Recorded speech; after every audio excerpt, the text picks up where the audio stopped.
Bismillahirrahmanirrahim. Assalamualaikum warahmatullahi wabarakatuh.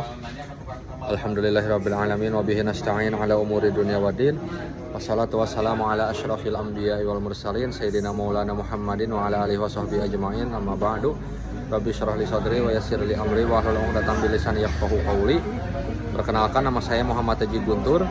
Saya dengan NIM 12030303071. Saya berasal dari kelas HTN 4B. Di sini saya membuat video mengenai tugas UAS dari Hukum Konstitusi dengan dosen pengampunya Bapak Lutfi Fahrul Rizal, SSY MH.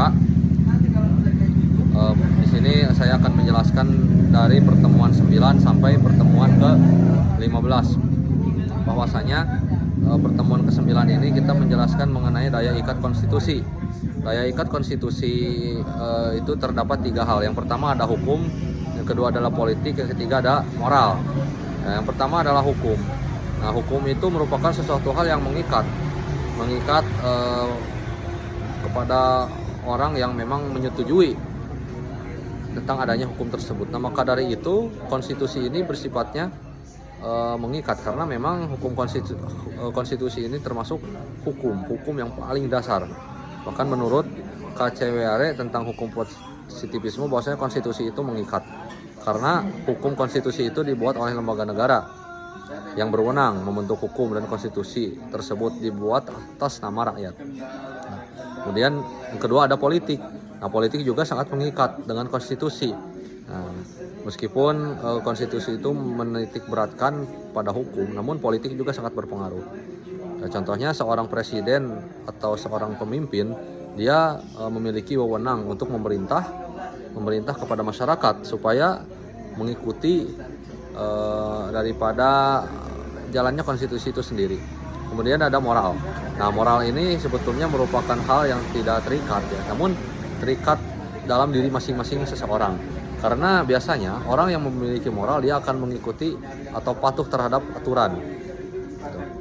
Seperti orang yang memiliki orang yang memiliki rasa keagamaan yang tinggi. Nah, kemudian pertemuan 10 kita menjelaskan tentang konstitualisme. Konstitualisme dan negara. Kalau konstitusi itu merupakan sebuah atau sekumpulan aturan yang mencantumkan tentang cita-cita dari sebuah negara, kemudian berdirinya sebuah negara, dan apa yang harus dilakukan oleh negara itu.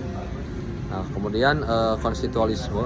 Jadi saya mengambil pendapat satu ahli, menurut James Bryce berpendapat bahwasanya konstitualisme adalah sebuah kerangka kerja dari politik yang diselenggarakan melalui hukum. Nah, kemudian ada negara. Nah, negara sendiri merupakan organisasi yang berdaulat yang dibuat oleh sekelompok orang yang memiliki wewenang dalam pembuatan negara, dan negara ini disepakati oleh bersama, baik itu kalangan atas maupun kalangan yang bawah. Nah, kemudian pertemuan yang ke-11 ada Piagam Madinah. Nah, Piagam Madinah ini disebut juga sebagai Shahifah. Shahifah itu sebetulnya artinya adalah lembaran-lembaran kertas, karena memang pada saat itu Piagam Madinah ditulis di atas kertas. Nah, perjanjian atau Piagam Madinah ini merupakan sebuah perjanjian yang dilakukan oleh orang-orang Madinah ketika dulu. Jadi terdapat perjanjian antara Rasulullah Shallallahu Alaihi Wasallam yang dilantik, yang dijadikan sebagai pemimpin. Nah, kemudian ada masyarakat Madinah yang siap untuk dipimpin oleh Rasulullah Shallallahu Alaihi Wasallam. Nah, maka dari itu sebetulnya Piagam Madinah ini merupakan awal dari konstitusi, karena dia terdapat perjanjian sebagaimana umumnya negara-negara.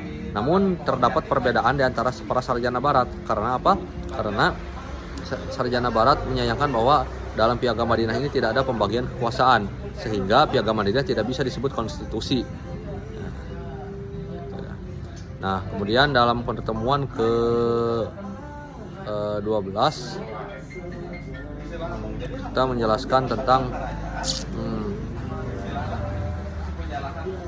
menjelaskan mengenai perjalanan konstitusi di Indonesia. Nah, dalam konstitusi di Indonesia ini yang pertama bermula pada saat Indonesia merdeka pada tanggal 17 Agustus 1945. Nah, Dan kemudian pada hari esoknya 18 Agustus 1945 diadakannya sidang PPKI yang pertama dengan hasil bahwa Undang-Undang Dasar Pancasila dan Undang-Undang Dasar 1945 disahkan sebagai dasar negara. Kemudian yang kedua diangkatnya Soekarno dan Muhammad Hatta sebagai presiden dan wakil presiden. Kemudian dibentuknya Komite Nasional. Nah, namun dalam perjalanannya memang konstitusi ini tidak berjalan mulus karena terdapat sekali banyak gangguan. Di antaranya gangguannya adalah agresi militer Belanda yang memaksa Indonesia untuk mengikuti apa yang diinginkan oleh Belanda. Di antaranya adalah mengubah negara kesatuan menjadi negara serikat. Dan kemudian hal tersebut menimbulkan banyak protes daripada masyarakat Indonesia itu sendiri.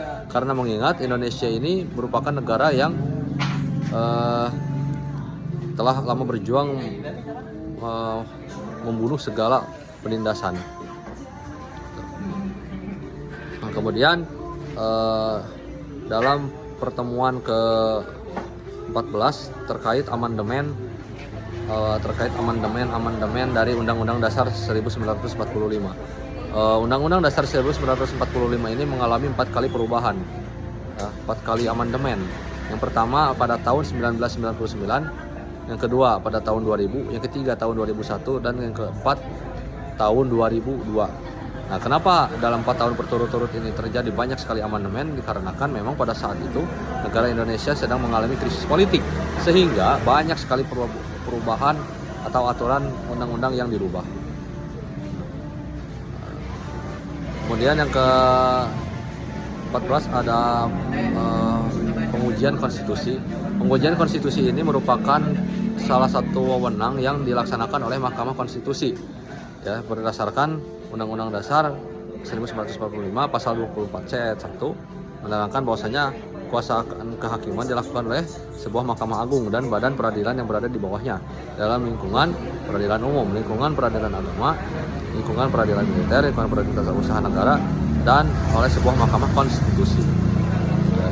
Namun dalam pasal 24 ayat 1 juga dijelaskan mengenai wewenang Mahkamah Konstitusi, yaitu mengadili pada tingkat pertama dan terakhir yang putusannya bersifat final untuk menguji Undang-Undang Dasar 1945, kemudian memutuskan sengketa kewenangan lembaga negara yang kewenangannya diberikan oleh Undang-Undang Dasar 1945, kemudian memutuskan pembubaran partai politik dan memutuskan perselisihan tentang hasil pemilihan umum.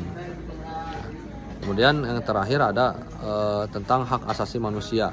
Hak asasi manusia ini merupakan sebuah hak yang melekat pada diri manusia dari mulai manusia itu lahir sampai dari sejak manusia berada di dalam kandungan. Nah, hak asasi manusia ini tidak memandang siapapun, tidak memandang dimanapun. Hak asasi manusia ini merupakan murni hak yang diberikan oleh Tuhan Yang Maha Kuasa kepada kita selaku makhluknya sebagai tanda kasih sayang Tuhan Yang Maha Esa kepada kita.